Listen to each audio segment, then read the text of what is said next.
Welcome everyone to our Anime Spring 2021 tier list review.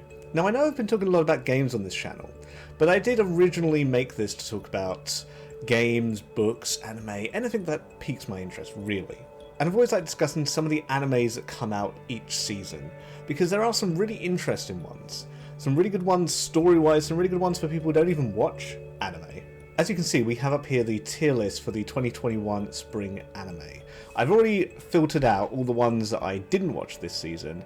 Just because there are animes in here that I didn't watch doesn't necessarily mean they're bad. It just either means that I didn't get time to watch them, or they're not really my type of anime that I want to watch. So let's start off with I've been killing slimes for 300 years and maxed out my level.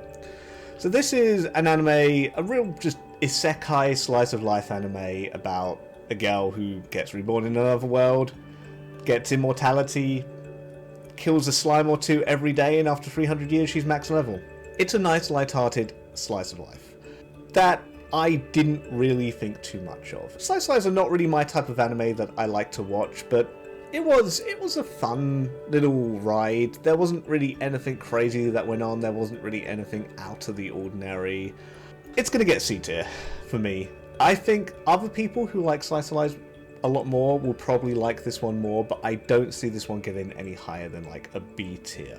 Next we have Higuro After Being Rejected. So this anime was actually pretty good. It's about a guy who's returning home drunk after just being rejected, and he finds a girl on his streets who offers to have sex with him just to stay a night at his place. And it's a really heartwarming show where you just get to see this girl's life just turned around, and where at one point where she feels horrible and alone, and just seeing her slowly come back and become joyful and happy again. So this one could easily have been very bad or gone very wrong, but I think I'd probably give this an A tier.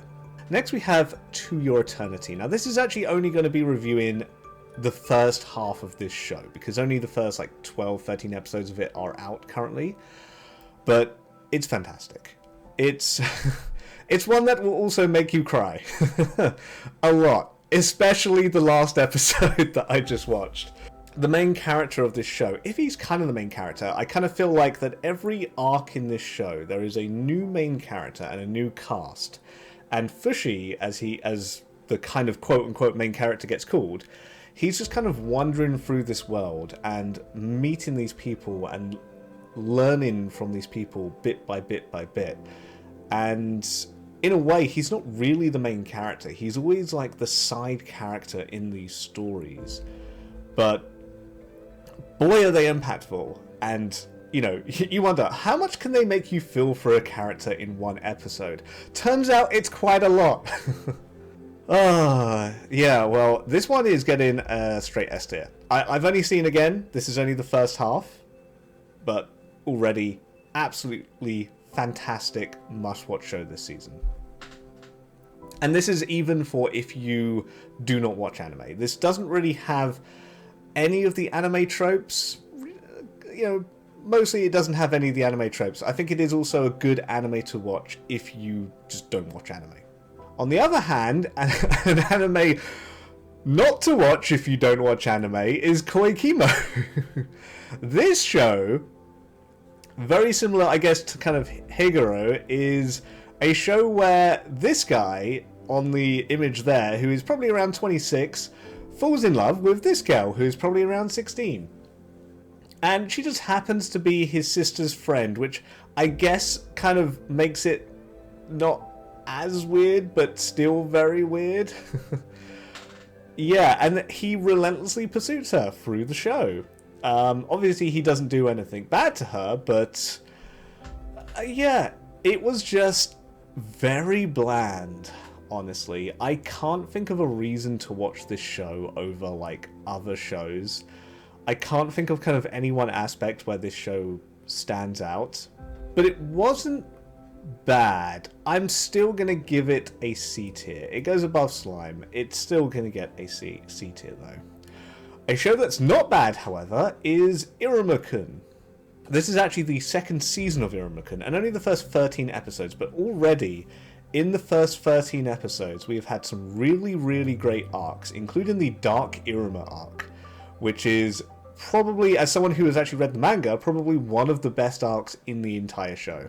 This one is getting a definite A. I actually prefer this show above Higuro. It's just a real nice, light-hearted show where Iruma goes to a demon school. He's human, however.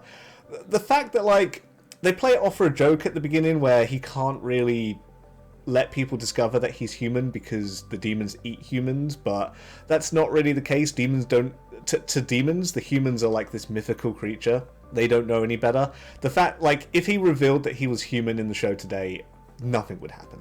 It's really just a light-hearted show where Iruma goes around and is Iruma. And to see what I mean by that, I would just go and watch the first episode. It's a real fantastic show. Highly recommend it. What is not a fantastic show, however, is Combatants Will Be Dispatched. I had really high hopes for this, as it's written by the same author that wrote Konosuba. And Konosuba is S tier. Konosuba is one of my favourite anime of all time. What we did find out, however, was that he actually wrote this before Konosuba. And you can tell because there are a lot of character choices, like a lot of character designs and character elements that are refined and then appear in Konosuba. This is, in a way, like the first draft for Konosuba. And as a writer, I can tell you, first drafts usually suck. But this show had to exist for us to get Konosuba, is the way I look at it. And it's not totally terrible. It is about a guy who goes, and I might get this wrong because this show makes me drift off a bit. He goes to he's part of this evil organization, and he goes to this other world, or he's rather sent there by his organization, and he needs to beat the demon lord in that world. But for some reason, he gets evil points by doing evil deeds, and evil points can be used to, like, summon in, like, shotguns and sniper rifles, and yeah. It's got Discount Aqua in the show. It's even got the character that I guess kind of becomes Megumin. Or the two characters, I guess you could say, because you've got the wizard, the mage who can't walk, or rather she can walk, she just can't wear shoes, so she doesn't walk. And the little girl who basically looks very much like Megumin. I don't know, it's real bad. This is actually going bottom of C. But a show that's not bad is 86. Now, 86 is an interesting one because it is not a show that you can just sit down and watch and turn your mind off and enjoy. It's one that you do have to think about. It's got some absolutely brilliant world building in this show. It's about the group 86. It's about these people who are shunned from society. I say shunned from society. Society, the main people who rule over the land are all silver-haired, and anyone who does not have silver hair is not like pure blood. And so they have been put to fight these machines that have gone out of control to protect the people who do have silver hair. I might be bastardizing that explanation a bit, but, And one of the main characters, Major Melise, I think her name is, she's supposed to connect with the 86 and kind of command them in these battles and give them help within these battles to fight these machines. And you do find some really dark stuff about these machines and what's happening, and it's pretty good. It's pretty good. A lot of people, I think, would say this is an S tier. I would actually put this in A tier. I don't know. I like Iruma-kun a lot. I'd probably put it there. The main reason being is that whereas the Major is characterized really well, and the Undertaker, who is kind of the leader of the 86, is characterized very well, all of the other 86 are just, I could not tell you their names, if you ask me. I don't think they're given quite enough time to really, for us as the viewers, to really, adapt to them, to really emphasize with them, and really get attached to them before their inevitable death. And it would have been nice. It would have been nice to have this team that we are more attached to before they start dying off. And that's really my only real criticism with this. I am very interested to see where it is going to go. It is only halfway through. Oh great, another slice of life. So Slime Diaries is like a spin-off to Reincarnated as a Slime. It is a just slice of life anime about the characters. One thing I really do like about this is it does give more character to some of the characters that we've seen up to this point, and shows us more about of our favourite characters. My problem with this, it's boring. Again, I'm not a slice of life person. My Hero Academia Season 5. So My Hero Academia, I'm actually up to date with the manga of My Hero Academia, and I'm really, really sad because I don't think it's going to get up to the really, really good arc that has just that's just concluded in the manga. However, the fight with Class 1B, I think that arc was animated very, very, very well. And though not much really happened in that arc, it was just pretty well done, I thought. Like, I really enjoyed the battles. And these are battles that could quickly become very complicated because there's, 4 people, there's 8 people moving about, but they were just done exceedingly well. For what is essentially a filler, other than Deku, I guess, getting new powers, what is essentially a filler arc turned out to be, very, very, very entertaining. So I would actually put this in A tier. Probably here. Just because I enjoyed it so much, and because I think partly because the manga is on a really, really good bit at the moment. When Season 6 comes, which is I think when this anime will get to that point, it's going to be really good. Demon Lord Season 2. This is a show about a guy who is in a virtual reality game and then gets summoned to another world as his virtual reality game character. And because he cannot communicate with people, he instead pretends to just be his persona, the Demon Lord. And though it is an isekai and it is an ecchi, I think it's a lot better than a lot of the isekais out there and a lot of the ecchi anime out there. So this one's going to get B tier. Eden Zero. This one has potential, I like to think. Fairy Tail started off rough, in my opinion.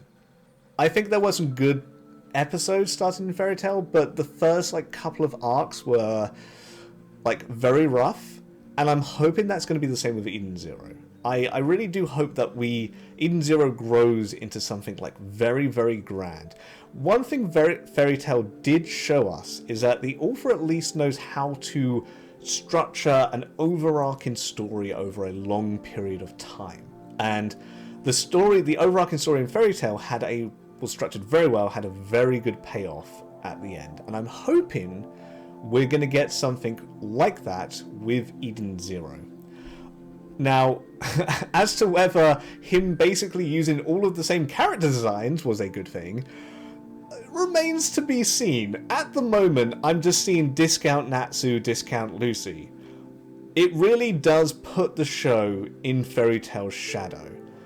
But if it can get past that, then maybe we can get something great out of this. So, at the moment, this is going to go in C tier, but it's going to go at the very top of C tier, and just with real hopes and expectations that it will grow higher. Next we have Tokyo Revengers.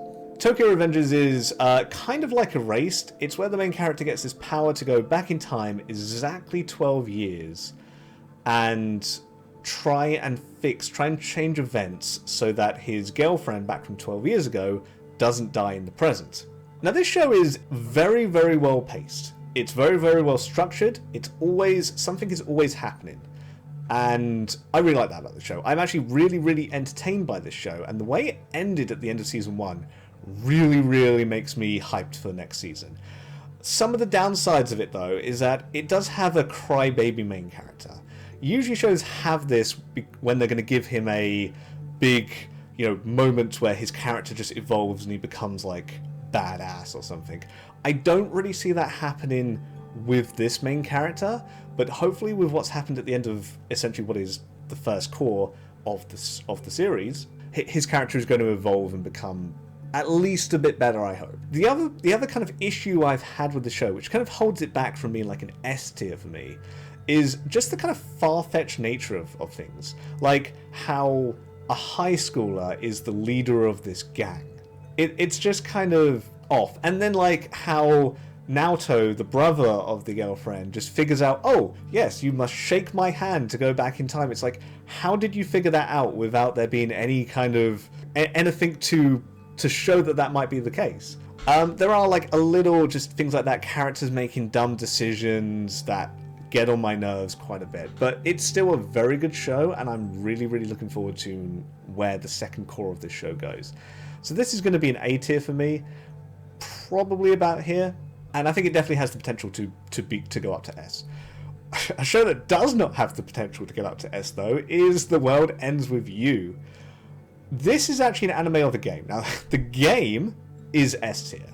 I played the game a number of years ago and it is absolutely fantastic. I started watching this show to basically get caught up for the new game which is coming out, which I believe is coming out this month, The World Ends With You Neo. And it was, as you can expect, when a story is not made for an anime, when a story is made for a game, it does not translate well into an anime. This is definite bottom of C tier for me. Don't toy with me, Nagatoro-san, however. It's probably going to be B tier. Probably top of B tier, I'd say. This show was just fun. I just enjoyed the show. I did think that some of her quote-unquote bullying in the first couple of episodes went maybe too far. And honestly, if she existed in real life, I would probably just slap her. If she did anything like that to me. But as the show goes on, the bullying becomes, again, less like bullying and more like toying, and it becomes more wholesome. Like, you can tell the main character enjoys her pestering. It becomes more like pestering later on.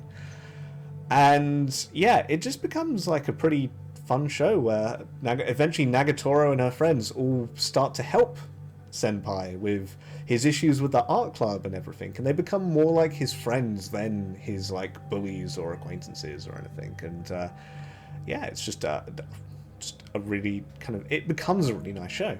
Now, the Saint's power is omnipotent. This is an isekai where two people are summoned to another world, and one is declared the saint and take away, and our main character is not, and kind of gets to do what she wants, and she decides to learn alchemy and stuff like that. Honestly, this show is... It's more the fact that it doesn't really have a plot. It's just kind of panders on. There is some interest from the main character finding out that she is the saint, and her like powers kind of come through and showing that she can like easily make these potions, and they're like more effective than normal potions, and that she can then do healing magic. And there are some interesting moments and some interesting things to keep watching, but yeah, it's still probably C tier for me. Maybe top of C tier. I'll put it top of C tier for now. God, there's a lot of C tiers this season. This show I only put in here to put in the did not watch yet, because I am currently on season 1, and it's quite good, but I have not reached final season yet, so that is there. Rom-com with a childhood friend always wins. If you couldn't already tell, the author of this one pulls a fast one on you, because all of the characters in this show, well, essentially all of the love interests in the show are childhood friends. So the childhood friend is going to win no matter what. However, this show is one of those shows that annoys me. This show is one of those shows that has some really annoying character moments where, like, a character just would not make these decisions or do this in this instance. And it annoys the hell out of me, especially as a writer myself. When a character essentially breaks their character and does something which is not within their character, it annoys the hell out of me. It really just takes you out of the experience. And unfortunately, that's what this show is. It is still entertaining. And because it is entertaining, it is going to go at the bottom of B tier. Boy, is it annoying. I'm not even going to describe what it's about. It's just... Now, one of the probably biggest surprises for me is this show, Full Dive. Now, I think a lot of people are going to write this show off, because when they look at it, they're going to go, oh, it's just Sword Art Online, where the main character goes into this Full Dive game, this apparently really shitty game, and tries to complete it. He goes into essentially the Dark Souls of full dive VR games. However, right, he doesn't die in the game he doesn't die in the real life if he dies in the game. But if he does die in the game, his console does explode. I say explode. His console does fry, essentially. So he will lose probably like a $500 console and have to buy a new one, of which he doesn't have the money for. And yeah, when I was watching the first episode, I was honestly falling asleep through the first half of this episode. But something happens at the very end of the first episode, and I really, really don't want to spoil it. Something happens at the end of the first episode that was like, oh, okay, that's interesting. If I had to describe this, honestly, I would say this is Konosuba merged with Sword Art Online. It has a character who is basically Aqua in this show. And yeah, it's just a good time, honestly. It's not going to wow you or anything like that, but it is just generally a good time. If you need any more temptation for this, there is a character in the show. The main character pees his pants at some point in the show, and one of the girls in the show gets off on it and follows him around because she wants to make him pee his pants again. What can I say? Total masterpiece. I'm actually being pretty serious here. This is actually going to go an 80. And then to end this off, we have Vivi. This is a show about the fact that there's going to be a robot uprising, and Lelouch, or rather Fukuyama, voice actor for Lelouch, goes back in time. Okay. Matsumoto, guy who's voiced by Lelouch, goes back in time and contacts Vivi and basically goes, hey, we need your help. This is what's going to happen in the future. We need to change certain events in history to try and make this not happen. And yeah, it is really good. It follows Vivi over the span of like 100 years to get up to this point. It's really good. The animation is fantastic. It has probably the best action sequences of any anime in this season. And I mean, just look at some of the stills from this anime. It is just breathtakingly good. This is easy S tier. Probably not quite on the levels To Your Eternity. They both feel different requirements. They're both good, like S tier in their own way. But I think I like To Your Eternity just a bit more. There is my list for the spring 2021 anime this season. Hopefully, if there is some anime on here that you have not seen, or some anime on here that you are interested in, give it a watch. Oh, and if I had to go through and just kind of recommend some anime for people who maybe don't watch anime, definitely To Your Eternity, a very good anime that will probably make you cry. Vivi, I think, is another good one if you don't watch anime. This is just a good sci-fi. So if you like sci-fi, I think you will like Vivi. 86 is another one with just good science fiction world building if you don't like anime. Unfortunately, I think Tokyo Revengers is a bit too far-fetched in certain areas. Otherwise, I might recommend it. Yeah, so I would, if you don't watch anime, I would definitely recommend those three.